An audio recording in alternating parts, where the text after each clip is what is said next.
The coastline is not supposed to sound like this. There is a moment in the eastern Mediterranean when the sea still moves as it always has, but everything around it begins to fall strangely quiet. Harbours that once rang with the rhythm of trade begin to echo only with wind. Dockyards where ships were repaired now rot under salt and sun. Inland, roads that carried copper, grain, and stories between kingdoms slowly lose their purpose as the networks that gave them meaning begin to unravel. Before we go deeper, take a moment to like the video and subscribe, if this is the kind of history and mystery you enjoy, because what is unfolding here is not just the fall of a city or a kingdom, it is something larger, something that touches multiple civilizations at once, as if an entire system of the ancient world has been cut loose and left adrift. In the late Bronze Age Mediterranean, silence does not arrive all at once, it spreads unevenly, like a stain moving across fabric. One palace loses contact with another, one trade route stops sending ships, one letter never reaches its destination, and then another, until entire regions begin to feel isolated, even while the sea between them remains open and unchanged. Egypt still stands at the edge of this world, its temples recording tribute, war, and divine order. To the north, the great powers of Hatti and Mycenaean Greece still exist, though increasingly strained. Cities in the Levant continue to function, but something in their tone changes. Records become shorter, supplies more carefully counted, fortifications more urgently repaired. And yet, beneath all of this administrative detail, something deeper is shifting. The system itself is beginning to lose coherence. What makes this period so unsettling to modern historians is not only that civilizations fall, but that they appear to fall together. Within a relatively short span of time, several major centres of Bronze Age power weaken, collapse, or disappear entirely. Some are destroyed by fire, some are abandoned, some simply stop producing records, and in the archaeological record, the silence that follows is almost louder than the destruction that precedes it. There is a sense buried in the soil of these ancient cities that something interrupted continuity itself. At Ugarit, once a vibrant coastal hub of trade and diplomacy, tablets remain half-written, left unfinished in the moment of crisis. At Hattusa, the capital of the Hittite Empire, administrative systems dissolve so completely that later generations would struggle to even locate its ruins. In parts of Mycenaean Greece, palatial centres that once controlled vast territories fall into ruin, their complex bureaucracy is reduced to scattered debris. And across all of this, one pattern repeats itself: the world does not transition smoothly into something new, it fractures. Modern archaeology does not suggest a single catastrophic explosion that wipes everything out in an instant. Instead, it reveals something more unsettling, a staggered collapse, a series of failures that reinforce one another until the entire structure can no longer hold. Trade routes fail first, then political alliances weaken, then food distribution systems become unreliable, then cities, once dependent on long-distance coordination, begin to struggle in isolation. Eventually, even writing systems in some regions fall out of use, as the administrative need for them disappears. This is not a clean ending, it is a gradual unravelling of complexity. And yet, amid this unravelling, there are references that refuse to fit neatly into any one explanation. Egyptian inscriptions from the reigns of pharaohs like Meneptah and Rameses III describe seaborne groups moving through the Mediterranean, sometimes as attackers, sometimes as displaced peoples. They appear in coordinated waves, sometimes allied, sometimes fragmented, always difficult to define. They are not described as a single nation, not a single empire, not a recognisable culture in the traditional sense.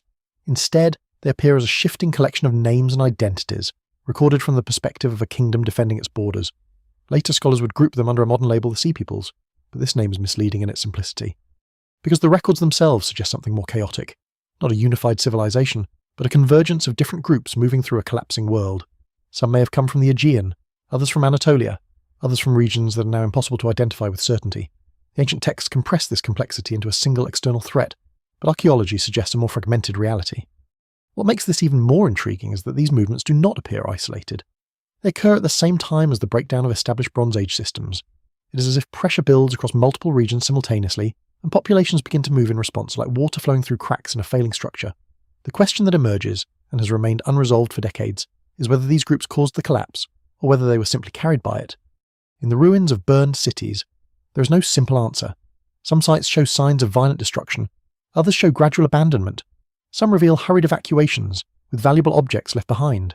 Others show continuity under new, simpler forms of settlement. The evidence does not align into a single narrative. Instead, it forms a patchwork of endings that do not quite match. And beneath all of it lies a deeper silence. Not just the absence of cities, but the absence of correspondence, the absence of coordination, the absence of the familiar rhythm that once connected Egypt to the Levant, Anatolia to the Aegean, Mesopotamia to the wider trade networks of the Bronze Age world. It is this absence that gives the period its haunting quality, because history is not only written in what survives, it is also defined by what stops being said. And in this moment, across the Mediterranean, The world stops speaking in many of the ways it once did. What follows is not yet fully understood, but the silence itself is the first clue. The sea does not change, but the world around it does. For centuries before the collapse, the Mediterranean functions less like a boundary and more like a connective surface, a moving corridor that links distant powers into a shared system. Ships carry tin from far-off regions, copper from Cyprus, grain from fertile river valleys, and luxury goods that move through carefully maintained chains of exchange. Nothing in this world is truly isolated. Even kingdoms that appear powerful on land depend on routes that cross water. And yet, long before any visible crisis, the structure that holds this system together begins to show strain. Before we go deeper, take a moment to like the video and subscribe if this is the kind of history and mystery you enjoy, because what follows is not a sudden break. It's a slow weakening of connections that were never designed to fail all at once.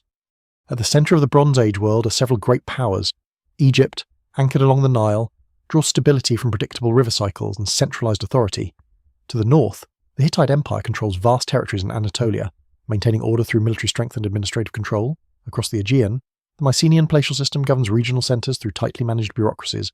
In the Levant, city-states like Ugarit and Byblos act as vital intermediaries, translating trade between larger powers. This is not a unified empire. It is something more delicate, a network of interdependence. Each region relies on the others in ways that are not always visible until something begins to fail, and when failure begins, it does not arrive where one might expect. Some of the earliest signs are subtle. Archaeological layers suggest fluctuations in storage patterns, as if harvests become less predictable. Administrative tablets from certain sites show increased concern with rationing and resource allocation. Trade correspondence becomes more urgent, less ceremonial. The language of diplomacy shifts slightly, as if stability is no longer assumed. Nothing here is yet catastrophic, but the tone of the system changes. One of the most striking aspects of this period is how dependent it is on long-distance trade for basic materials. Bronze itself requires tin, which is not locally abundant in many parts of the Eastern Mediterranean. This means that even powerful kingdoms rely on distant sources they do not directly control. When trade routes are stable, this dependency is manageable. When they become unstable, the entire system begins to strain. Evidence from shipwrecks, such as the well-known Uluburan wreck, reveals the complexity of this network. Cargo includes copper ingots, glass, ivory, and finely crafted goods from multiple regions, all moving together across the sea. It is a snapshot of a highly integrated world, where disruption in one area can ripple outward quickly. And yet, the archaeological record also hints that these routes become less reliable over time. Ships still sail, but fewer records of coordination survive. Some ports show reduced activity, others appear to shift their trade focus abruptly. The system does not collapse in a single moment. It begins to reconfigure under pressure. On land, similar patterns emerge. Fortifications are strengthened in some cities, suggesting increasing concern over security. Storage facilities expand, as if communities are preparing for uncertainty. In some regions, there is evidence of population movement, though the reasons remain unclear. It is not always possible to distinguish between migration, displacement, or strategic relocation. What is clear is that the sense of predictable order begins to fade. Even powerful states are not immune. The Hittite Empire, for example, shows signs of internal strain before its eventual disappearance from historical records. Communication between its administrative centres becomes fragmented. Some regions appear to operate with increasing autonomy. Eventually, even the capital, Hattusa, is abandoned or destroyed, leaving behind a complex system with no clear successor. In Egypt, records continue, but they increasingly reference external pressures and unusual groups moving through the region. The tone shifts from confident control to defensive awareness. This is not yet collapse, but it is no longer stability either. Across the Mediterranean, something deeper is happening beneath the surface of political events. Environmental data, reconstructed through pollen analysis and geological evidence, suggests periods of climatic stress in some regions. Drought conditions appear in parts of the Eastern Mediterranean, affecting agricultural output. These changes are not uniform, but they are significant enough to strain systems that depend on surplus. When harvests become less reliable, trade becomes more critical. When trade becomes less reliable, societies become more vulnerable. When vulnerability spreads across multiple interconnected states, instability multiplies rather than isolates. This is one of the defining characteristics of the Bronze Age system. Its strength lies in interconnection, but so does its fragility. And as pressures accumulate, the system begins to behave less like a network of resilient states and more like a structure approaching its limits. What makes this period especially difficult to reconstruct is that no single event explains the timing or scale of change. There is no obvious singular disaster preserved in all regions simultaneously. Instead, there is a convergence of stresses: economic, environmental, political, and possibly social. Each on its own might have been manageable. Together, they form a chain reaction. In such conditions, even small disruptions can have amplified consequences. A failed harvest in one region may lead to reduced trade elsewhere. Reduced trade may weaken political alliances. Weakened alliances may increase conflict or instability. Over time, these interactions begin to reinforce one another. And yet, Even as this process unfolds, the people living through it do not see a system collapsing. They see immediate problems, shortages, raids, broken agreements, shifting borders. The larger pattern is only visible in hindsight. It is only later, when the records stop, that the full scope becomes apparent. Because what disappears is not only political stability, it is the shared language of coordination that once held the Bronze Age world together. And when that language begins to fade, the sea no longer connects civilizations in the same way. It separates them. The cities still stand, but they no longer feel certain of the future. Stone walls remain intact in many places across the eastern Mediterranean. Palaces still dominate their citadels. Administrative buildings still store records, inventories, and seals of authority. To an observer standing within one of these urban centres during the late Bronze Age, nothing would appear instantly broken. Life continues in familiar rhythms, harvests collected, goods stored, ships repaired, officials issuing orders. And yet, beneath this surface continuity, something fundamental has already shifted. Before we go deeper, take a moment to like the video and subscribe, if this is the kind of history and mystery you enjoy, because the world that exists here is not simply declining, it is becoming unfamiliar to itself while still appearing intact. To understand the scale of what is about to be lost, it is necessary to reconstruct what came before. For centuries leading up to the collapse, the eastern Mediterranean is one of the most interconnected regions of the ancient world. Egyptian grain supports distant trade partners, Cypriot copper feeds bronze production across multiple kingdoms, Mycenaean goods travel eastward in exchange for luxury items, textiles, and raw materials. The Hittites maintained diplomatic correspondence with Egypt that includes marriage alliances, treaties, and formal exchanges of gifts. This is a world that depends on coordination, not just military strength or local agriculture, but sustained communication across long distances. Clay tablets travel as much as goods. Messengers move between courts carrying instructions, requests, and warnings. The system works because each part assumes the others will continue to function, and for a long time, that assumption holds. In cities like Ugarit, the administrative machinery reflects this complexity. Thousands of tablets reveal detailed accounting systems, diplomatic correspondence, and trade management that spans multiple regions. Officials track shipments of grain, copper, timber, and manufactured goods with remarkable precision. The level of organisation suggests not only bureaucracy, but trust in continuity. Trust in the system is what makes the system efficient, but trust is also what makes it vulnerable. As pressures begin to mount, the first cracks appear in communication itself. Letters that once moved predictably between courts begin to arrive late, or not at all. Requests for aid become more urgent. Diplomatic language shifts subtly, reflecting uncertainty. Some regions begin to rely more heavily on local resources rather than long-distance imports, a quiet sign that external connections are no longer guaranteed. At the same time, archaeological evidence suggests that urban centres are beginning to prepare for instability. Fortifications are reinforced in certain cities, sometimes hastily. Storage facilities increase in importance. In some places, administrative records show signs of emergency planning, including redistribution of goods or reorganisation of labour. None of this indicates immediate collapse. Instead, it suggests adaptation under stress. One of the most revealing sites in this period is Hattusa, the Hittite capital. Once a powerful administrative hub, it contains extensive archives, monumental architecture, and carefully planned urban infrastructure. Yet toward the end of its occupation, evidence suggests disruption in administrative continuity. Records become fragmented, regional control weakens, eventually the city is abandoned or destroyed, leaving behind a complex political system without a central anchor. The question is not simply why it fell, but why multiple systems begin to fail in similar ways across different regions. In Mycenaean Greece, palatial centres such as Pylos, Mycenae, and Tyrians show evidence of organised administrative control prior to collapse. Linear B tablets record detailed economic management, including labour distribution and resource allocation, but these systems appear highly centralised, dependent on the functioning of elite palaces. When those centres are disrupted, the administrative structure does not easily survive in reduced form. This dependence on centralised organisation becomes a critical vulnerability. When stability weakens, complexity becomes difficult to maintain. Even small disruptions, failed harvests, localised conflict, breakdowns in trade can cascade through systems that rely on precise coordination. A palace that once managed regional distribution cannot function effectively if surrounding villages are cut off. A port city cannot sustain its role if ships no longer arrive reliably. A diplomatic system cannot persist if messages are delayed or lost. What emerges across the region is not uniform destruction, but fragmentation. Some cities are burned, others are abandoned, some continue in reduced form, losing administrative sophistication but surviving as smaller settlements. The pattern is uneven, but the direction is consistent. Complexity declines. And in that decline, something else begins to appear in the historical record. References to unfamiliar groups moving through the region become more frequent. Egyptian inscriptions describe coordinated incursions from sea-based populations, sometimes arriving with families, livestock, and mobile settlements. These groups are not described as a single identity, but as multiple peoples moving together or in succession. They appear suddenly in the written record, not because they emerge from nowhere, but because the existing system is no longer able to filter and classify them in the same way it once did. This is where interpretation becomes difficult, because the written record is primarily preserved by the surviving powers, especially Egypt, and those records describe these groups from the perspective of defense and conflict. What is missing is the perspective of those who moved. Archaeology suggests that population movement is more complex than simple invasion. There are signs of displacement, resettlement, and cultural blending in some regions. Objects and architectural styles shift. Local traditions adapt. In some cases, continuity persists beneath change, even when political structures collapse, but the written record compresses all of this into categories of threat and response. The result is a partial narrative. What is clear is that by the time these movements are fully recorded, the system that once connected the Mediterranean is already weakened. Trade is disrupted. Political alliances are strained. Cities are more isolated than before.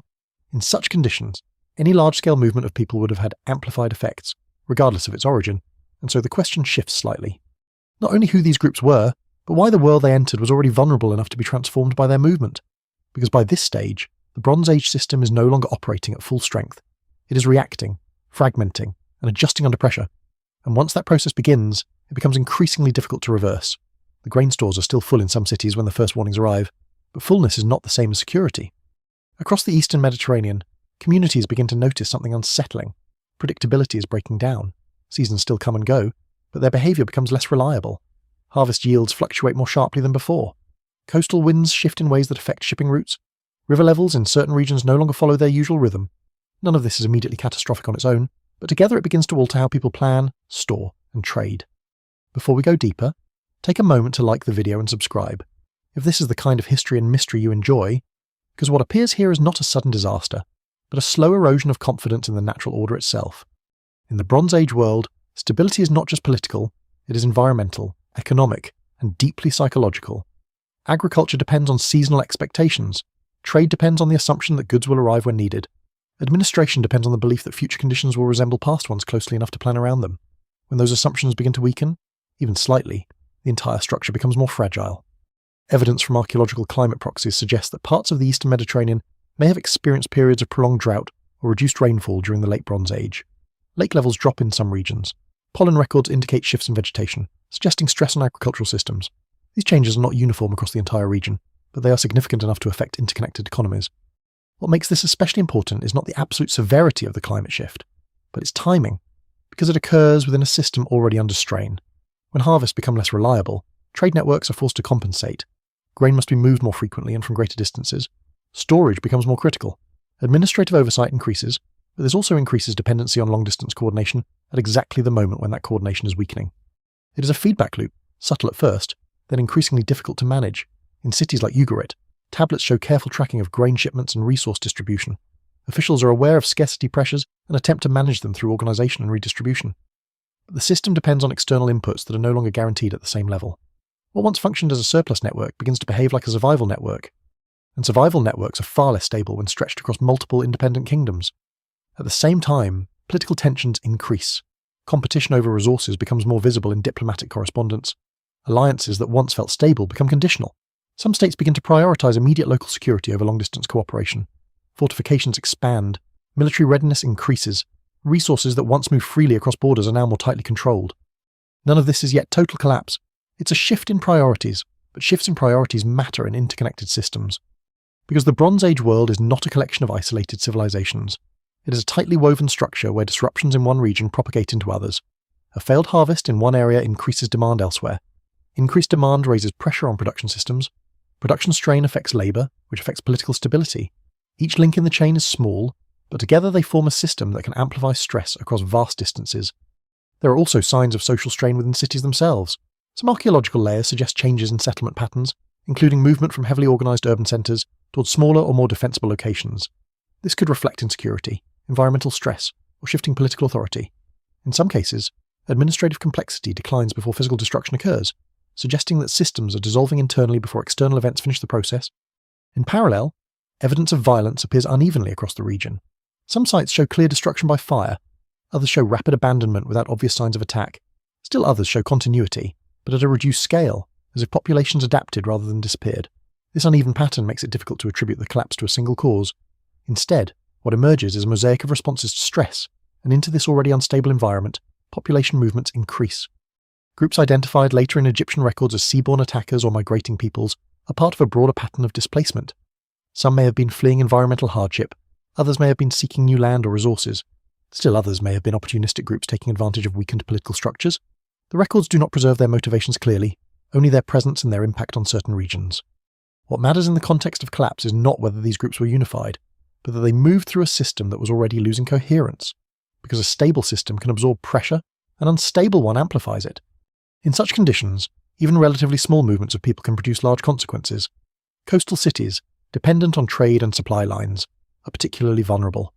If shipping becomes unreliable, if agricultural surplus declines, if alliances weaken, then even modest incursions or migrations can destabilize entire regions. This does not require a single invading force. It requires a fragile network encountering multiple stresses at once. And that is what the archaeological record increasingly suggests. A world not struck by one catastrophe, but by overlapping pressures that gradually reduce its ability to maintain complexity. As conditions worsen, some cities begin to prioritize immediate defense over long-term planning. Others reduce administrative activity. In some regions, writing systems themselves begin to disappear from everyday use, not because knowledge is lost instantly, but because the institutional structures that support literacy and record-keeping break down. When that happens, memory itself changes. Because written records are not just administrative tools, they are continuity systems. They allow societies to coordinate across time. When they fade, societies become more dependent on oral transmission and shorter-term decision-making, and that shift marks a fundamental transformation in how complex civilizations function. By the time the most dramatic destructions occur, much of the underlying structure is already weakened. The collapse is not a single moment of failure. It is the final stage of a long process of disintegration that began quietly, in shifting seasons and thinning trade routes, long before cities burned or were abandoned, and once that process reaches a certain point, reversal becomes nearly impossible. The city does not fall all at once. It empties itself first. Long before flames or ruins define the archaeological record, there is a quieter stage of disappearance, people leaving in small groups, storage rooms no longer fully restocked, administrative tablets left unfinished, and streets that begin to feel too wide for the number of voices moving through them. The architecture remains intact, but the life inside it becomes uneven, then sparse, then uncertain. Before we go deeper, take a moment to like the video and subscribe, if this is the kind of history and mystery you enjoy. Because the most important part of collapse is not destruction, it is departure. In several major Late Bronze Age centres, archaeology reveals a pattern that is difficult to interpret as simple catastrophe. Objects are left behind that would normally be taken in a hurried evacuation. Food stores are sometimes partially consumed rather than destroyed. Domestic spaces show signs of reduced occupation before final abandonment. This suggests that in many cases, people did not all flee at once under a single attack. Instead, they left gradually, as conditions became less viable. Ugarit offers one of the most striking examples of this transition. Tablets recovered from the city include urgent correspondence describing threats approaching from the sea and requests for assistance from allies. Some of these messages appear to have never been answered. At the same time, other tablets are found in positions suggesting they were still being processed when disaster struck, or when administrative continuity broke down. The final phase of the city is preserved almost like a frozen moment of institutional anxiety. Yet even here, the evidence does not point to a single, clean destruction event that explains everything. Some areas show fire damage, others show disorder without burning. The palace complex contains administrative records that stop abruptly, but nearby domestic areas suggest a more gradual decline in occupation. This uneven pattern complicates any simple narrative of invasion or sudden collapse. Across the wider region, similar inconsistencies appear. In Mycenaean Greece, palatial centres such as Pylos and Mycenae show evidence of destruction, but not always in identical ways or at the same time. Some sites are heavily burned, while others are abandoned with little sign of violent conflict. This suggests a mixture of causes rather than a single coordinated catastrophe. In Hittite Anatolia, the capital Hattusa eventually ceases to function as an administrative centre, but even here, the exact mechanism of its end remains debated. Was it destroyed by external attack, weakened by internal fragmentation, or gradually abandoned as political authority dissolved? The archaeological record preserves the outcome, but not the full sequence of decisions that led there. What connects these cases is not uniform destruction, but the loss of coordination. And coordination is the invisible structure that holds complex societies together. In the Bronze Age world, cities are not independent units. They are nodes in a larger system of exchange, communication, and political alignment. When that system weakens, individual cities become more vulnerable, even if their walls remain strong. A city that cannot rely on external grain shipments, or diplomatic support, or stable trade routes, must increasingly rely on its own limited resources. This shift changes everything. Storage becomes more critical, labour becomes more tightly controlled, security concerns increase. Administrative systems that once managed broad regional networks begin to focus inward. And yet, paradoxically, as systems become more localised, they also become less resilient, because they lose the external support that once stabilised them. At the same time, there is evidence of social reorganization within affected regions. Some settlements shrink rather than disappear entirely, suggesting that populations adapt by reducing complexity rather than vanishing. Elite administrative systems, which depend on sustained surplus and long-distance coordination, are often the first to fail. More basic forms of settlement persist longer, though with reduced material complexity. This is an important distinction often missed in simplified narratives of collapse. Civilization does not simply end, it changes form, and in some cases, it simplifies dramatically. Writing systems offer one of the clearest indicators of this transformation. In regions such as Mycenaean Greece, Linear B disappears alongside the palatial system. This is not because literacy itself vanishes overnight, but because the institutional framework that required and supported written record-keeping collapses. Without centralized administration, there is less need for complex bureaucratic documentation. The loss of writing is therefore not just cultural, it is structural. It reflects the disappearance of the systems that made writing necessary at scale. Meanwhile, in the Levant, cities that once functioned as trade intermediaries begin to show signs of disruption. Ports that handled goods between major powers experience fluctuating activity. Some continue in reduced form, while others are abandoned or repurposed. The maritime network that once tied the region together becomes fragmented, with fewer predictable routes and less reliable exchange. It is within this fractured environment that references to sea peoples become more prominent in Egyptian records. But even here, the descriptions are not uniform. They speak of groups moving together with families, livestock, and portable possessions, suggesting not just raiding parties but migrating populations under pressure. What is unclear is whether these movements are the cause of disruption or the result of it. What survives in the archaeological record suggests both possibilities may be partially true in different regions at different times. Some movements appear aggressive, others more migratory. Some coincide with destruction layers, others with settlement changes that indicate absorption or adaptation. This complexity resists a single explanation, and that resistance itself is telling. Because what is being observed is not a simple invasion or a simple environmental disaster, but a system-wide transformation in how populations move, interact, and survive under stress. By the time the most dramatic collapses are recorded, much of the process is already complete. The systems that once connected cities have weakened, the institutions that maintained complexity have eroded, and what remains are fragments of a world that no longer functions as a unified whole. From the outside, this can look like sudden disappearance. From within, it is experienced as gradual unmaking. Egypt stands at the edge of a changing world, and it does not fall with it. While many Eastern Mediterranean systems fragment, Egyptian civilization continues to produce records, maintain centralized authority, and preserve a sense of political continuity. This is what makes its inscriptions so important to modern understanding of the Late Bronze Age collapse. They are among the few surviving narrative windows into a period where many other written traditions disappear or sharply diminish. Before we go deeper, take a moment to like the video and subscribe, if this is the kind of history and mystery you enjoy. Because what Egypt records is not just conflict. It is the moment when the edges of its world begin to move in unfamiliar ways. In temple inscriptions and monumental reliefs, particularly from the reigns of pharaohs such as Meneptah and Ramesses III, references begin to appear describing groups moving into Egyptian territory or approaching its borders from multiple directions. These groups are not described as a single coherent nation. Instead, they are listed under different names, often grouped together only by their shared movement and perceived threat. Some come by land, others by sea, some are described with families and possessions, suggesting migration rather than purely military invasion. Others appear more like organized raiding forces. The Egyptian record compresses this diversity into categories shaped by political necessity, order versus chaos, Egypt versus outsiders. What modern scholars later call the Sea Peoples is not a term used in the original sources. It is a modern analytical label applied to a collection of groups whose identities remain partially unresolved, and that ambiguity is central to the mystery. Because these inscriptions do not describe a single enemy civilization, they describe a shifting set of pressures arriving in waves, at a time when the broader Mediterranean system is already under strain. One of the most detailed accounts comes from the mortuary temple of Ramesses III at Medinet Habu.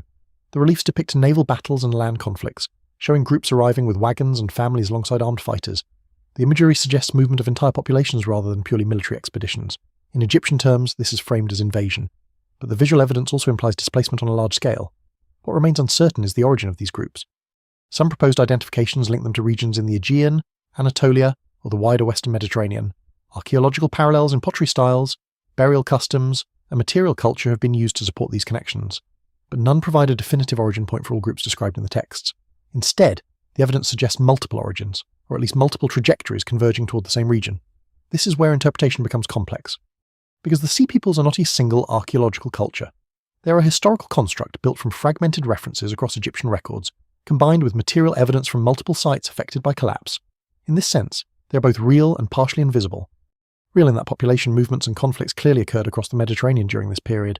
Invisible in that no single unified identity has been securely traced across all regions associated with them. What Egypt records, then, is not the emergence of a new empire. but the pressure of a disintegrating system pressing against its borders, and Egypt itself is not untouched by this pressure. Although it survives, it does so in a defensive posture. Military campaigns become more prominent in royal inscriptions. Fortified boundaries along the eastern delta are strengthened.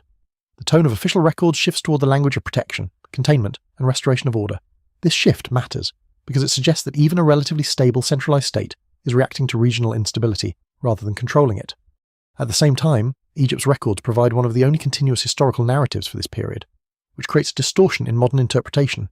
It can appear as though Egypt is facing a coherent external enemy, but in reality, it is likely encountering a fragmented and changing set of groups moving through a collapsing geopolitical landscape. Some of these groups may have been fleeing drought or famine conditions in their home regions, others may have been displaced by conflict or the breakdown of trade networks, others still may have been opportunistic raiders taking advantage of weakened coastal defences. The Egyptian sources do not distinguish clearly between these categories, because from the perspective of state security, the outcome is similar regardless of motivation. What matters for the broader historical process is not a single identity, but the scale and timing of movement, because these movements coincide with the weakening of multiple Bronze Age systems across the Mediterranean. This suggests a relationship that is not easily reduced to simple cause and effect. Instead of a single invasion causing collapse, or a collapse producing invasion, the evidence points toward a feedback loop. Environmental stress, economic disruption, and political fragmentation create conditions for migration. Migration further destabilizes already weakened systems, conflicts increase, trade declines further, and the cycle reinforces itself. In this environment, even well-established states struggle to maintain control. And yet, Egypt persists. But persistence is not the same as stability. Archaeological evidence from this period shows that Egypt adapts its strategies. It invests in fortified structures, adjusts military organization, and redefines its borders in response to external pressure. It also engages in both conflict and incorporation of foreign groups, suggesting a flexible response rather than simple isolation. This adaptability may explain why Egypt does not collapse in the same way as many of its contemporaries. But it does not remain unaffected. The broader Mediterranean system in which it operated has already changed. Trade networks are reduced, neighbouring powers have weakened or disappeared. Diplomatic relationships that once structured regional stability are no longer reliable in the same way. Egypt survives into the following era, but in a transformed landscape, and the most important consequence of its records is not that they describe an enemy. It is that they preserve the memory of a world that is already breaking apart at the edges, a world where movement replaces stability, where categories of identity blur under pressure, and where the distinction between invasion, migration, and survival becomes increasingly difficult to separate. In that ambiguity lies the core of the Sea People's problem. Not who they were in isolation, but what kind of world produced them. They do not enter history like a nation. There is no founding moment, no capital city, no clear homeland recorded in any surviving archive that can confidently explain where the Sea Peoples come from.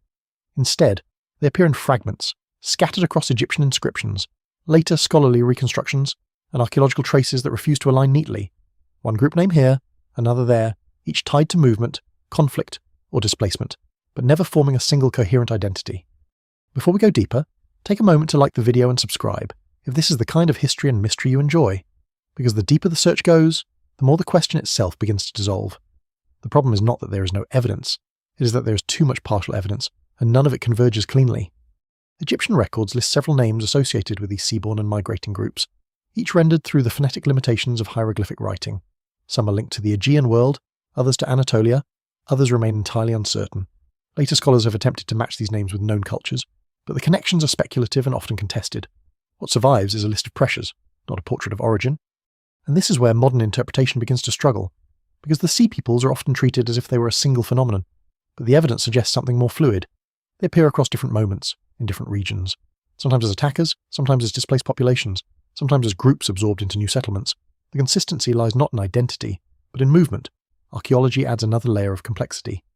Across the eastern Mediterranean, material culture changes in ways that suggest both disruption and adaptation.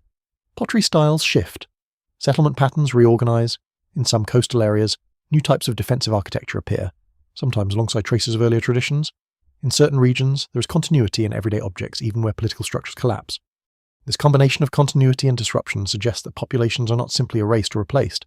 Instead, they are reorganized under stress. One of the most debated questions is whether the Sea Peoples represent outsiders invading from distant lands or internal populations displaced by regional collapse. Some evidence supports external origins for certain groups, particularly those with possible Aegean or Anatolian connections. Other evidence suggests internal fragmentation, where communities break apart and move across regions in search of stability. What makes this even more complex is that these explanations are not mutually exclusive. A collapsing system can produce both external migration and internal displacement simultaneously, and in the late Bronze Age Mediterranean, Everything points toward a system under sustained pressure. In Anatolia, the decline of Hittite authority creates power vacuums that reshape local political geography. In the Aegean, the disappearance of palatial administration reduces centralized control over resources and population. In the Levant, trade disruptions weaken city-states that once acted as intermediaries between major powers. Each of these changes contributes to movement, but not in a single directional form. It is more like a dispersal than a migration. People move because the structures that once anchored them no longer function as they did, and in this dispersal, identities become harder to preserve. Groups that once belonged to stable political or cultural systems begin to fragment, recombine, or disappear into new environments. Names that survive in Egyptian records may represent not single peoples, but temporary coalitions, shifting alliances, or labels applied by external observers trying to categorize unfamiliar movements. This is one of the reasons why the Sea Peoples remain so difficult to define. They are not a stable subject of history. They are a record of instability itself, and instability rarely preserves clear boundaries. At the same time, it is important not to reduce everything to abstraction. There are material traces that suggest real human consequences behind these movements. Burn layers at coastal sites indicate episodes of destruction. Abandoned settlements show sudden breaks in occupation. Some burial practices change in ways that suggest new cultural influences entering regions previously dominated by different traditions. Yet even here, interpretation remains cautious. Not every burned layer represents invasion. Not every abandoned city represents destruction. Some sites show signs of gradual decline rather than sudden catastrophe. Others show evidence of reoccupation shortly after disruption, suggesting resilience rather than permanent loss. The archaeological record resists a single narrative. What emerges instead is a mosaic of local histories, each affected differently by broader regional pressures.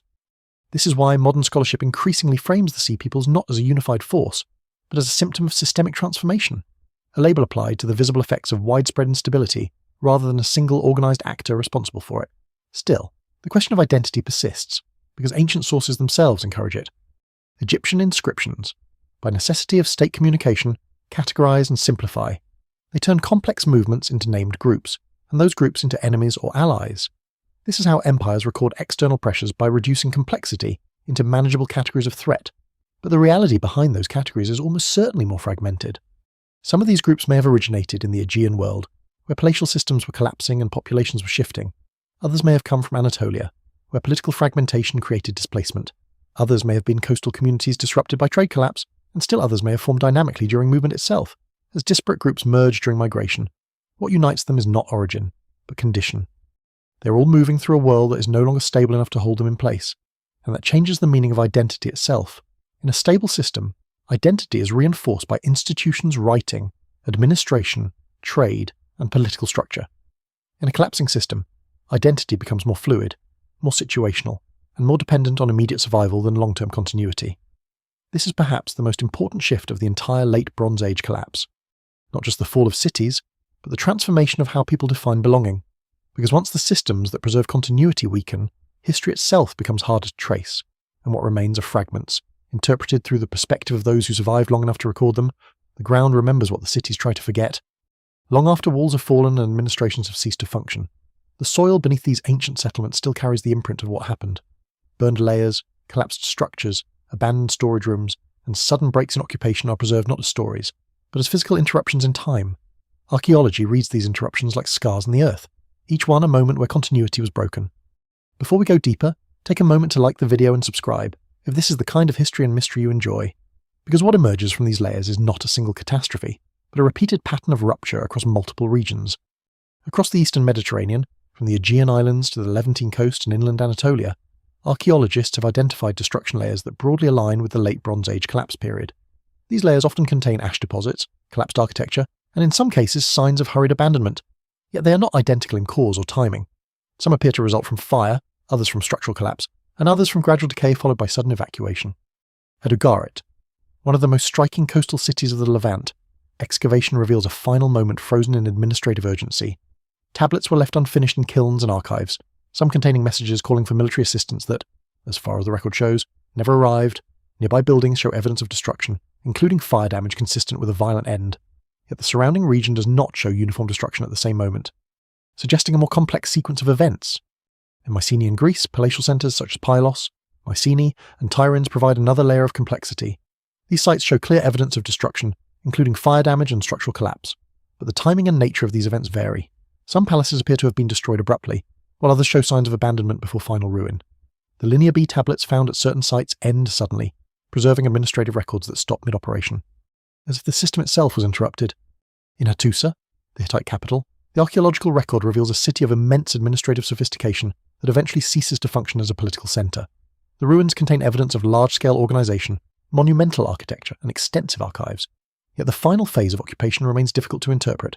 Some evidence suggests destruction, while other interpretations point toward abandonment under conditions of political fragmentation or external pressure. What ties these sites together is not uniform destruction, but synchronized vulnerability. Each of these regions was part of a larger interconnected system. When that system weakened, local stresses became harder to absorb. A disruption in trade could affect food supplies, a breakdown in diplomacy could increase military pressure, a climate anomaly could reduce agricultural surplus. Alone, each factor might be manageable. Together, they produce cascading instability. One of the most debated aspects of the archaeological record is the presence of widespread burn layers. In many sites, destruction by fire is evident, but fire alone does not explain the diversity of outcomes. Some burned cities were never reoccupied. Others were rebuilt on a smaller scale. Some show continuity in surrounding rural areas even after urban centres collapse. This uneven pattern suggests that destruction was not uniformly applied or experienced. It also raises an important distinction between destruction and abandonment. A city can be destroyed violently, or it can be abandoned gradually until it decays.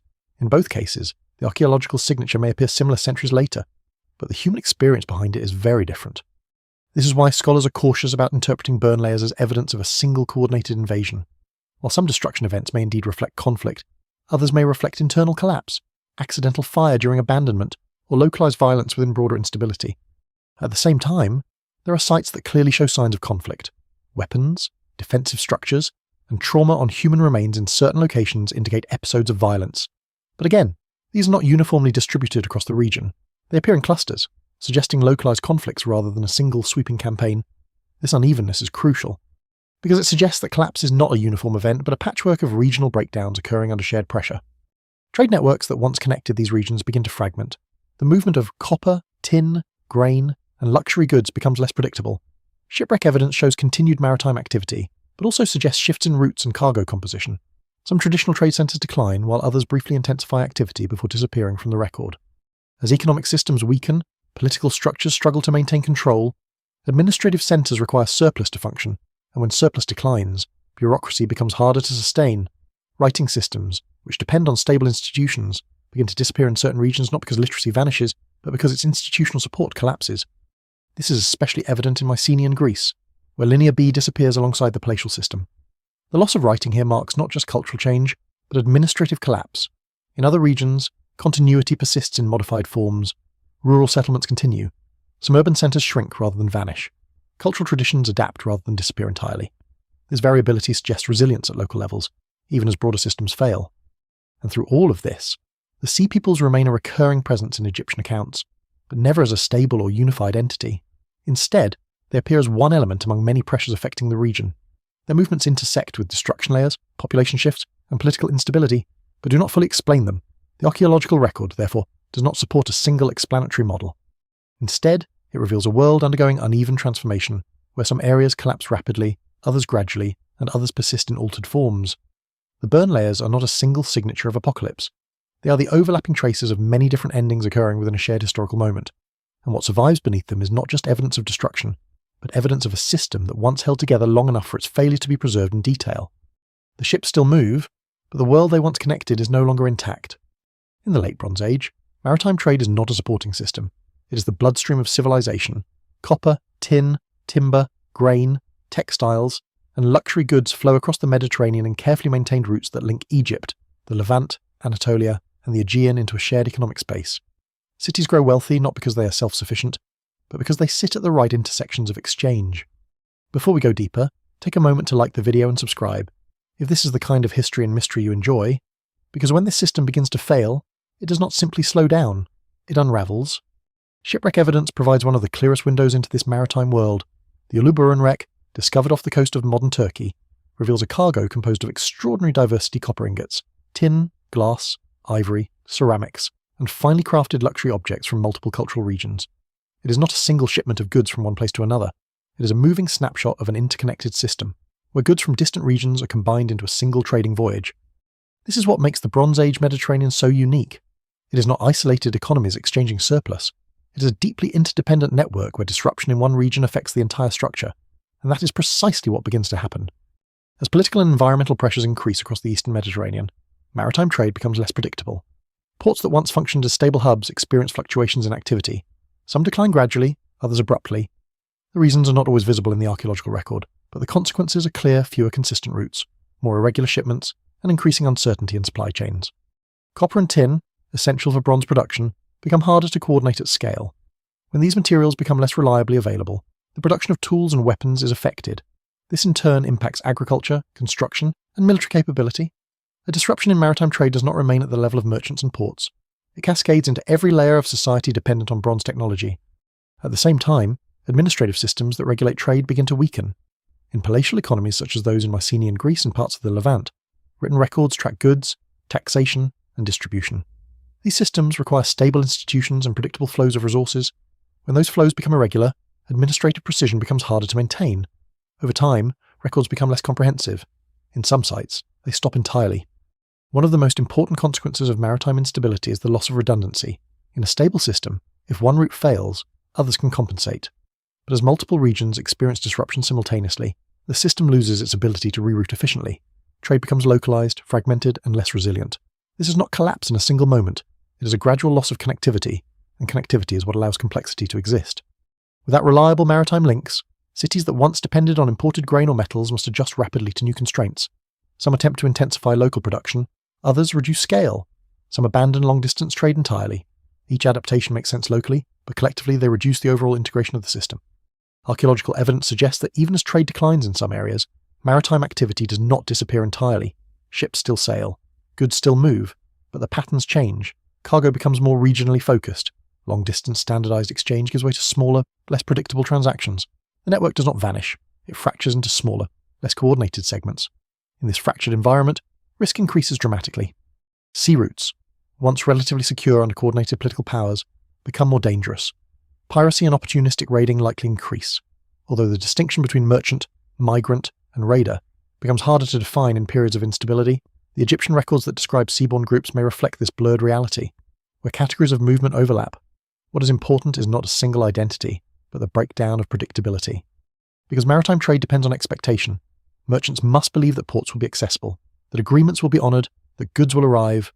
When those expectations weaken, even without total collapse, the volume of trade contracts, this contraction has ripple effects. Urban centres that depend on imported goods begin to shrink in influence. Storage systems become more critical, but also more strained. Local economies become more self-reliant, but also less efficient. The loss of specialisation reduces productivity, even as it increases short-term survival capacity. One of the most revealing aspects of this period is that economic simplification often follows complexity collapse. Highly integrated systems are efficient but fragile. When they break, the fallback is not equivalent complexity at a smaller scale, but reduced specialisation and localised production. This shift is visible archaeologically in changes to material culture, where standardised goods give way to more locally produced variants. Even pottery, one of the most durable archaeological indicators, reflects this transition. Regional styles become more distinct as interregional exchange declines. Meanwhile, the broader political framework that once supported maritime stability continues to weaken. Large states that enforce trade security either fragment or withdraw from external influence. Without centralised enforcement, maritime routes become harder to regulate, further reducing reliability. This creates a reinforcing cycle. Less security leads to less trade, and less trade reduces the incentive and capacity for maintaining security. By the time large-scale destruction events occur in some regions, maritime systems are already operating at a fraction of their former capacity. And yet, even in this diminished state, the sea remains active. It still connects, but it no longer unifies. It becomes a space of movement without coordination, where goods, people, and ideas travel through a world that is no longer structurally aligned. And in that transformation, the Bronze Age world loses one of its most essential foundations. Not its ships, but the system that once told them where to go. The fields do not fail all at once. They thin, then they empty, then they stop behaving like fields that can be depended upon. Across the Eastern Mediterranean, environmental evidence begins to point toward a period of sustained stress during the late Bronze Age transition. Lake levels drop in some regions. Soil records indicate shifts in moisture availability. Pollen data suggests changes in vegetation patterns consistent with drier or more variable conditions in parts of the Levant, Anatolia, and the Aegean fringe. None of this points to a single uniform climate disaster, but rather to a patchwork of environmental instability. Before we go deeper, take a moment to like the video and subscribe if this is the kind of history and mystery you enjoy. Because when climate begins to shift in a tightly interconnected system, the effects do not remain local. Agriculture in the Bronze Age Eastern Mediterranean is highly sensitive to seasonal reliability. Grain production depends not only on rainfall, but on timing, predictability, and coordination with storage and distribution systems. Even modest deviations from expected seasonal patterns can create cascading effects in societies that rely on surplus accumulation. In stable conditions, surplus is moved between regions. A poor harvest in one area can be compensated by imports from another. But this only works when trade networks are reliable and political systems are capable of coordination. As those systems weaken, environmental variability becomes more dangerous. A region does not need to become fully arid to experience crisis. It only needs to become less predictable. Archaeological and paleo-environmental studies suggest that some areas experience multi-year drought episodes or prolonged periods of reduced agricultural productivity. In the Levant, sediment cores and lake-level reconstructions indicate environmental stress that would have impacted grain yields. In Anatolia, similar proxies suggest variability in precipitation that could have affected both agriculture and pastoral systems. These changes are not catastrophic in isolation, but they occur within a system already under strain from political fragmentation and trade disruption. This is where environmental stress becomes structurally significant. When harvests become less reliable, several consequences unfold at once. Storage systems are placed under pressure. Trade demands increase precisely when trade reliability is declining. Local populations become more vulnerable to shortages, and political authorities, dependent on resource distribution to maintain legitimacy, begin to face increasing internal strain. In some regions, there is evidence of intensified storage and redistribution efforts. Administrative records show careful tracking of grain and labour allocation, suggesting attempts to manage scarcity, but these systems depend on external inputs that are becoming less predictable. The result is not immediate famine across the entire region, but uneven stress. Some areas experience relative stability, others face repeated shortages. Migration pressure increases as people move in search of more reliable conditions. These movements do not necessarily form unified groups, but rather layered flows of displaced populations, and this is where environmental and social systems begin to interact directly. Displacement increases pressure on neighbouring regions. New populations require resources. Local systems already under strain struggle to absorb them. This can lead to localised conflict, competition over arable land, or further migration. Each response creates additional stress in adjacent areas. The system begins to behave less like a set of stable regions and more like a network under compression. At the same time, political structures are becoming less able to buffer environmental variability. Large centralised states are particularly vulnerable to prolonged resource instability because they depend on predictable surplus flows. When those flows weaken, administrative control becomes harder to maintain. This is visible in the weakening of palatial systems in regions like Mycenaean Greece. These centres rely on coordinated agricultural production and redistribution. When environmental conditions reduce surplus reliability, the administrative systems that manage that surplus become increasingly stressed. Eventually, in some cases, they fail entirely. But it is important to be precise about what failure means here. It does not always mean sudden collapse. It can mean reduction in scale, fragmentation of authority, or reversion to smaller local systems that are more adaptable to variability, but less capable of sustaining complex trade and bureaucracy. In this sense, environmental stress does not simply destroy civilization, it reshapes it. One of the more subtle indicators of this reshaping is settlement pattern change. Archaeological surveys show shifts from densely organised urban centres towards smaller, more dispersed communities in some regions. This can reflect a strategic adaptation to environmental uncertainty, where smaller groups are easier to sustain under variable conditions. Another important indicator is the changing role of long-distance exchange. A surplus becomes less predictable. Long-range trade becomes more difficult to maintain at previous levels. This reinforces the fragmentation of maritime networks already discussed in earlier sections. Environmental stress and trade disruption begin to reinforce each other. Less reliable harvests reduce trade surplus. Reduced trade weakens political systems. Weakened political systems reduce coordination of agricultural production and distribution. This in turn increases vulnerability to environmental variability. It is a feedback loop that gradually reduces systemic resilience. And yet, there is no single moment where the entire system fails simultaneously. Instead, there are staggered thresholds, where different regions cross into instability at different times and in different ways. This staggered pattern is what makes the Late Bronze Age transition so difficult to interpret as a single event. Some regions show earlier signs of decline, others maintain relative stability longer. Some adapt through simplification, others experience more abrupt disruption. The result is not uniform collapse, but a synchronous transformation across a shared environmental and political landscape. In this context, population movements increase, but not necessarily as a direct response to one cause. Environmental stress may displace some groups, while political instability displaces others, and economic disruption displaces yet others. These movements then interact with existing instability, amplifying its effects. This is why later accounts struggle to categorize what is happening, because what is unfolding is not a single process, but multiple overlapping ones.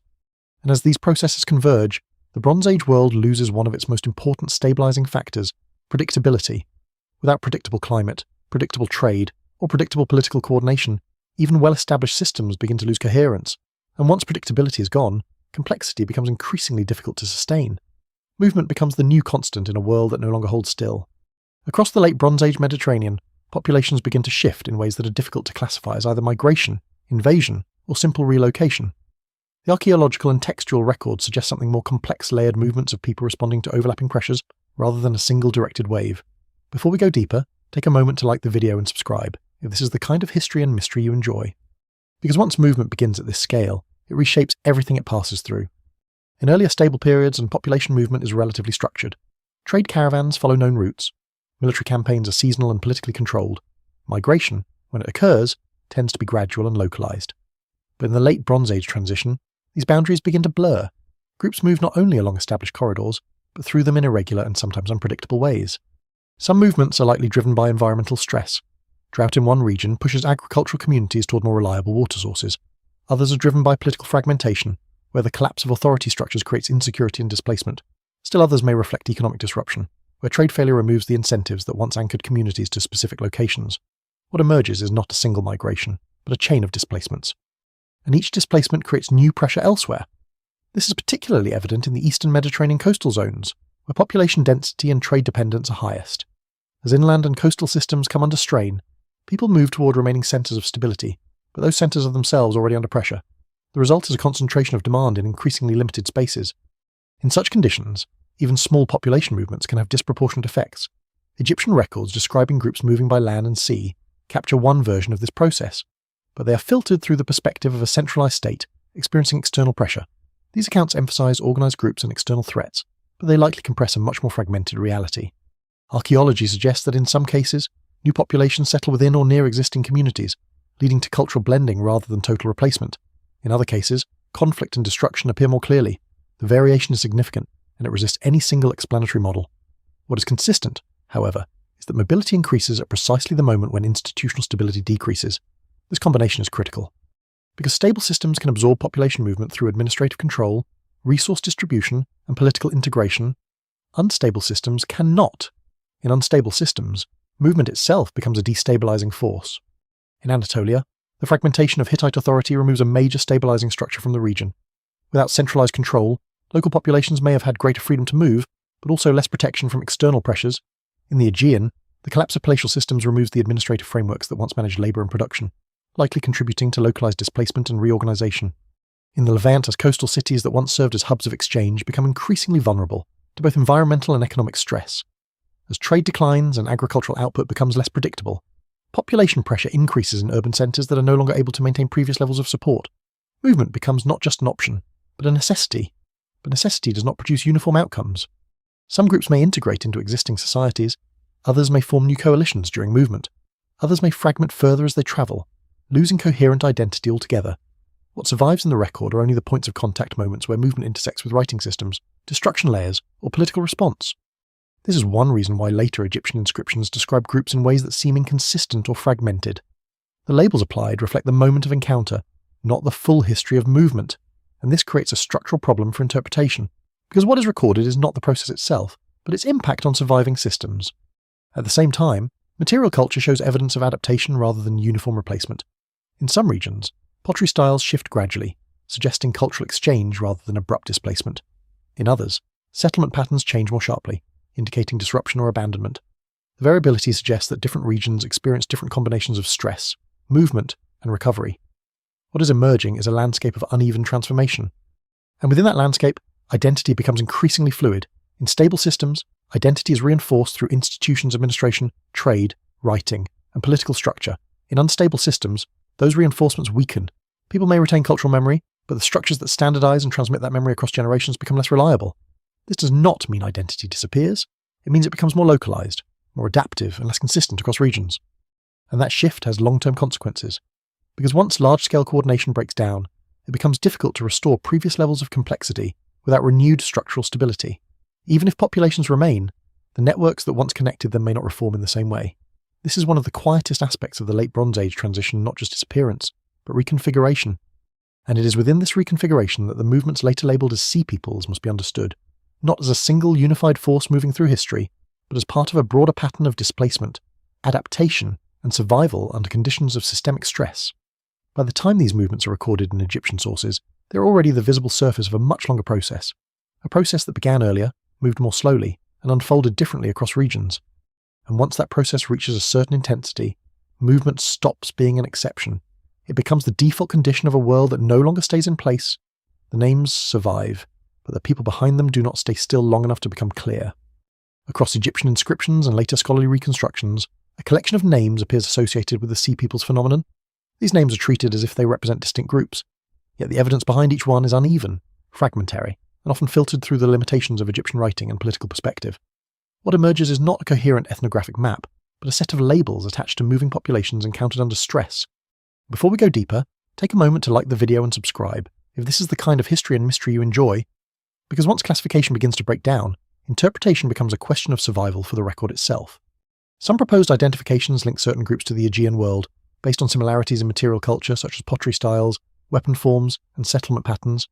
Others point toward Anatolia, where political fragmentation during the Late Bronze Age could have produced displaced communities moving outward. Additional associations extend toward the central Mediterranean, though these connections are more speculative and heavily debated. What is important is that none of these identifications fully resolves the question. Each provides partial alignment with some evidence, but none accounts for all references consistently. This is why modern scholarship treats these categories with caution, because the Sea Peoples, as recorded, are not a stable cultural entity. They are a historical construct formed from multiple encounters between Egyptian state authority and diverse moving groups during a period of widespread instability. In other words, they are a category of observation, not a clearly defined civilization. This distinction matters, because it changes the question from who were they to why were they grouped this way in the record. Egyptian inscriptions, particularly those from the reign of Ramesses III, describe conflicts with seaborne and land-based groups in highly structured terms. These accounts emphasize order versus chaos, with Egypt positioned as the stabilizing force against external disruption. The groups themselves are named, but their internal differences are not explored. From the perspective of state documentation, complexity outside the system is reduced to manageable categories. This is not unique to Egypt. Many ancient states simplify external populations in their records, but in this case, the simplification becomes particularly influential because it forms the primary surviving narrative for a broader regional transformation. Archaeology, however, reveals a more complex picture. In some coastal sites, evidence suggests the arrival of new cultural elements that blend with existing traditions rather than replacing them entirely. In other locations, destruction layers indicate more abrupt disruption. In still others, continuity persists with only subtle changes in material culture.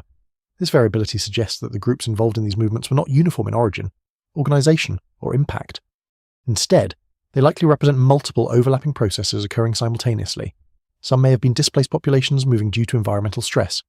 Others may have been groups escaping political fragmentation in regions where authority systems collapsed. Still others may have been opportunistic maritime or coastal groups exploiting weakened trade networks and defensive structures.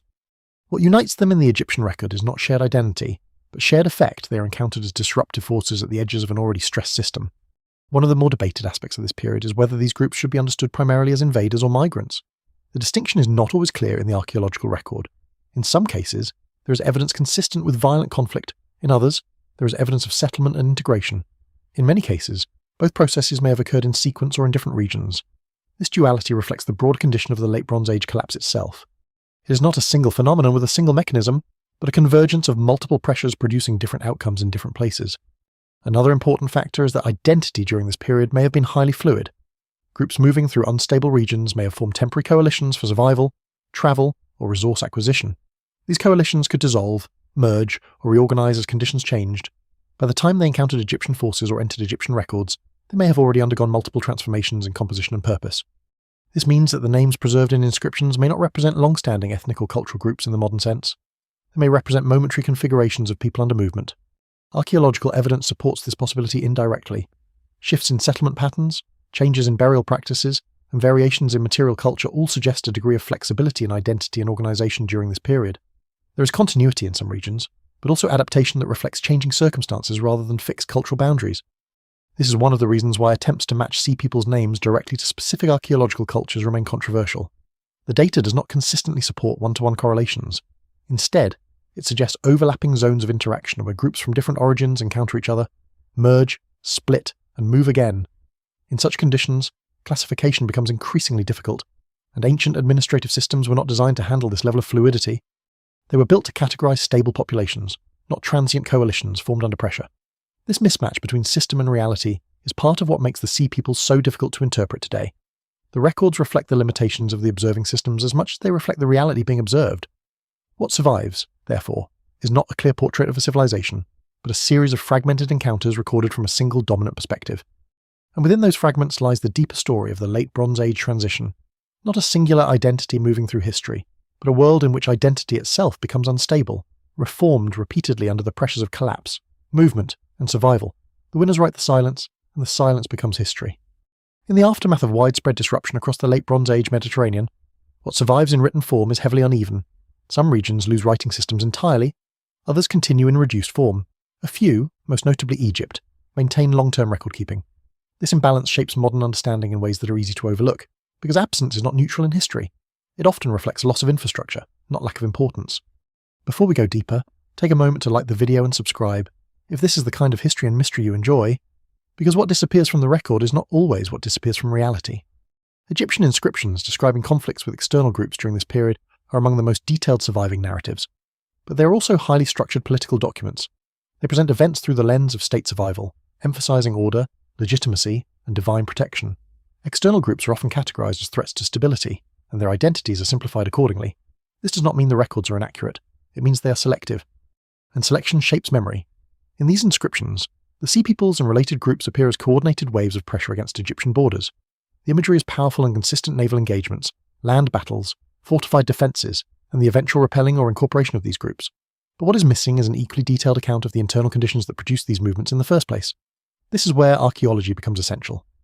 Because material evidence across the wider Mediterranean suggests that many regions experienced internal stress before external contact intensified. Cities were already weakening, trade systems were already fragmenting, environmental conditions were already shifting. By the time these groups appear in Egyptian records, they are entering a system that is already destabilized. This creates a fundamental interpretive imbalance. Surviving texts describe visible interactions at points of conflict.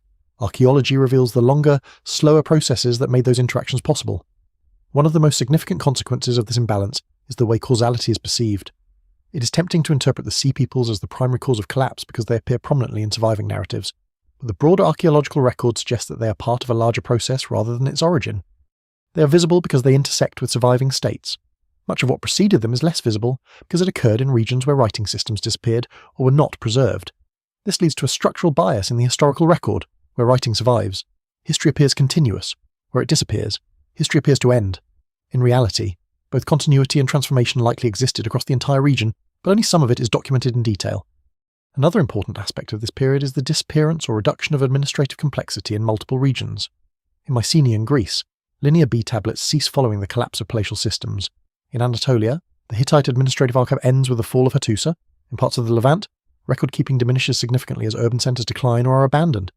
This loss is not merely cultural, it represents the collapse of institutional memory systems. Writing in these societies is not primarily expressive or literary, it is administrative. It exists to manage resources, labour, trade, and political authority. When those systems fail, writing becomes less necessary and eventually disappears from regular use. What follows is not immediate ignorance, but a shift in how societies organise knowledge. Oral transmission becomes more important, local memory systems replace centralised record-keeping, smaller communities adapt to more immediate conditions rather than long-term planning across large territories. This transformation makes reconstruction of the period extremely difficult for modern scholars, because the archaeological record preserves objects and structures, but not the administrative logic that once connected them. At the same time, some regions show continuity beneath disruption. Rural settlements often persist even after urban centres decline. Certain cultural practices continue in adapted forms. This suggests that collapse is uneven, affecting institutional structures more than population existence in many cases. People do not simply vanish, systems do, and when systems disappear, the societies they once organised are reconfigured into smaller, less complex units. This is why the term collapse can be misleading if taken too literally. It implies sudden disappearance, when what is often observed is reduction, fragmentation, and transformation. In this context, the Sea People's narratives function as a focal point for a much larger set of changes. They represent one of the few places where multiple pressures become visible at once: migration, conflict, political instability, and environmental stress intersecting in recorded encounters. But they do not account for the entire process. Instead, they sit within it. And over time, as administrative systems disappear in many regions, the ability to record these processes fades as well. What remains is a partial archive of a world that was already in transition. This is why later interpretations often struggle to produce a single explanation. The evidence itself is incomplete by design of survival. It reflects what certain states chose to record, what they were able to preserve, and what happened to endure the passage of time. The silence that follows the Bronze Age collapse is therefore not empty. It is selective, and it preserves only fragments of a much larger, more complex transformation that unfolded across an interconnected world. The ground opens slowly, not with revelation, but with persistence. Modern archaeology does not begin with answers about the late Bronze Age collapse. It begins with confusion, layers that do not align cleanly across regions, cities that end differently despite being part of the same interconnected system, evidence of destruction that is uneven, sometimes violent, sometimes gradual, sometimes absent entirely, and beneath it all, a shared realization: the traditional story of a single, sudden collapse cannot explain what the Earth is preserving. Before we go deeper, take a moment to like the video and subscribe if this is the kind of history and mystery you enjoy, because what excavation reveals is not a single ending, but a long process of reinterpretation. For much of early modern scholarship, the late Bronze Age collapse was framed as a relatively simple narrative. A wave of external invaders, often identified with the Sea Peoples, overwhelms the major civilizations of the Eastern Mediterranean. Cities fall, trade collapses, writing disappears, and a so-called Dark Age begins in parts of the region. But as excavation expanded in scope and precision, this narrative began to strain under the weight of evidence. At sites like Ugarit, Mycenae, Hattusa, and numerous smaller settlements across the Levant and Aegean, archaeologists began to notice inconsistencies in timing and cause. Some cities show signs of destruction that appear sudden and violent. Others show gradual abandonment without clear conflict. Some regions retain continuity in rural settlement even when urban centres collapse. Others shift in material culture without clear evidence of invasion or replacement. What becomes clear is that there is no single archaeological signature of collapse. Instead, there are multiple overlapping patterns. This realization changes the entire framework of interpretation. Rather than searching for one cause, scholars increasingly examine networks of interaction trade systems, political alliances, environmental conditions, and population movements. Each of these systems has its own timeline, its own vulnerabilities, and its own mode of failure. The collapse then is not a point event, it is a convergence. One of the most important developments in modern archaeology is the increasing use of environmental data to reconstruct ancient conditions. Sediment cores, pollen analysis, and climate proxies reveal fluctuations in rainfall, temperature, and ecological stability during the transition from the late Bronze Age to the early Iron Age. While these data do not point to a single catastrophic climate event, they do indicate periods of stress in several key regions. When combined with archaeological evidence of disrupted agriculture and settlement change, a picture emerges of a system operating under increasing environmental pressure. At the same time, evidence from shipwrecks and coastal sites shows changes in maritime trade patterns. The complexity and scale of exchange networks appear to decline in some areas, while persisting in altered forms in others. This suggests not a total collapse of trade, but a fragmentation into smaller, less coordinated systems. Political archaeology adds another layer. The disappearance of centralized administrative systems in regions like Mycenaean Greece and Hittite Anatolia is not matched by a uniform disappearance of population. Instead, what is observed is the dissolution of institutional structures that once coordinated large-scale economic and political activity. In their absence, smaller local systems emerge. This transition is critical, because it reveals that collapse is not synonymous with depopulation. It's a reorganization of complexity.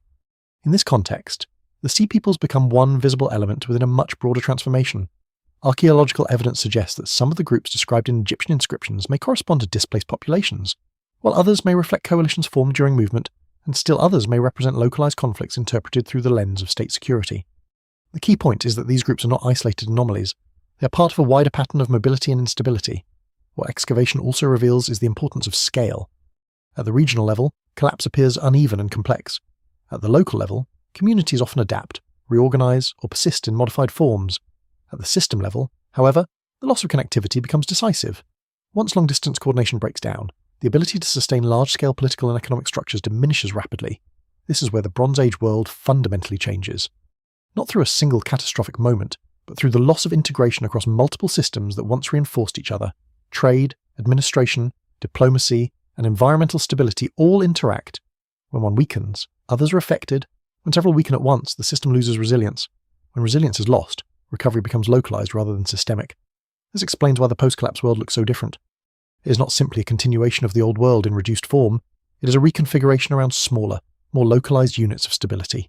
Archaeologists often describe this transition not as a fall into darkness, but as a change in scale and connectivity. Some regions experience cultural continuity with adaptation, others experience significant disruption, still others show hybridization of traditions and practices. The result is a mosaic of outcomes rather than a single historical trajectory, and in that mosaic, the earlier interconnected world becomes harder to recognize, because the networks that once unified it are gone. What remains are fragments of cities, fragments of texts, fragments of memory, and fragments of systems that no longer function together in the same way. The excavation record, in this sense, does not solve the mystery of collapse, it reframes it. It shows that what ended was not simply a collection of civilizations, but a specific kind of interconnected complexity that had no direct equivalent in the centuries that followed. And once that realization settles in, the question changes again. Not just what caused the collapse, but what kind of world could sustain that level of connection in the first place? What survives is not the world that was lost, but the echo of how it once held together. When the late Bronze Age fades into the early Iron Age, the transition does not feel like a clean historical boundary to the people living through it. It feels like a slow narrowing of possibilities. Fewer distant goods arriving in ports, fewer diplomatic messages exchanged between courts, fewer systems capable of coordinating across regions that once behaved like a single interconnected sphere. Before we go deeper, take a moment to like the video and subscribe, if this is the kind of history and mystery you enjoy. Because what disappears is not only power, but the sense that power can remain distributed across distance and still function as one system. By this stage, the archaeological record is no longer describing collapse as a single event. It is describing the aftermath of a long disintegration of connectivity. The palatial economies of the Aegean are gone or transformed beyond recognition. The Hittite imperial system has vanished entirely. Levantine city-states have been reduced, reorganized, or replaced by smaller, more localized communities. Even Egypt, though it survives, is operating in a fundamentally altered regional landscape. And yet, across all these changes, continuity still exists in unexpected places. Villages persist where cities fall. Agricultural practices continue even when political systems collapse. Local traditions adapt rather than vanish. Memory survives not in centralized archives, but in fragmented, localized forms. Civilization does not end. It disperses. This is one of the most important realizations in modern understanding of this period. Disappearance is rarely total. It is structural. What is lost is not humanity, but the scale at which coordination is possible. The Sea Peoples, once framed as a singular external force, now appear more clearly as a symptom of this larger transformation. They are not the origin of collapse, but one of its visible expressions. A world under strain produces movement. Movement produces encounters. Encounters produce conflict, adaptation, and reinterpretation in the surviving records. Egypt preserves these encounters because it remains one of the few states capable of continuous record-keeping. But even here, what is recorded is partial. It reflects the perspective of a surviving centralized power, interpreting a rapidly changing environment beyond its full control. Elsewhere, the silence is thicker. Writing disappears in some regions not because knowledge is lost, but because the institutional structures that required writing no longer exist. Administration collapses, and with it the need for extensive record systems. What follows is a shift towards smaller-scale social organization, where memory is carried differently, through oral tradition, localized practice, and material continuity rather than centralized documentation. This is why the so-called Dark Age label, applied to parts of the post-Bronze Age Mediterranean, is increasingly seen as misleading. It suggests absence, when what is actually present is transformation at a different scale of visibility. The archaeological record supports this shift in interpretation. Material culture continues, but in altered forms. Settlements reorganize, trade becomes more regional, political structures become less centralized. Complexity does not vanish, it reconfigures. And beneath all of this, the causes that contributed to the late Bronze Age transition remain interwoven rather than isolated. Environmental variability, trade disruption, political fragmentation, and population movement all interact in ways that resist singular explanation. No single factor fully accounts for the pattern of change. Instead, the collapse emerges from the convergence of multiple stresses across interconnected systems. This is why the period continues to resist simple narratives. Because it is not a story of one civilization falling, it is a story of many systems losing synchronization at the same time. In that loss of synchronization lies the core transformation. Once coordination across distance breaks down, large-scale civilizations built on interdependence cannot be sustained in their previous form. What follows is not extinction, but reorganization into smaller, more localized systems that are better adapted to conditions of uncertainty and reduced connectivity. The world that emerges after this transition is not empty.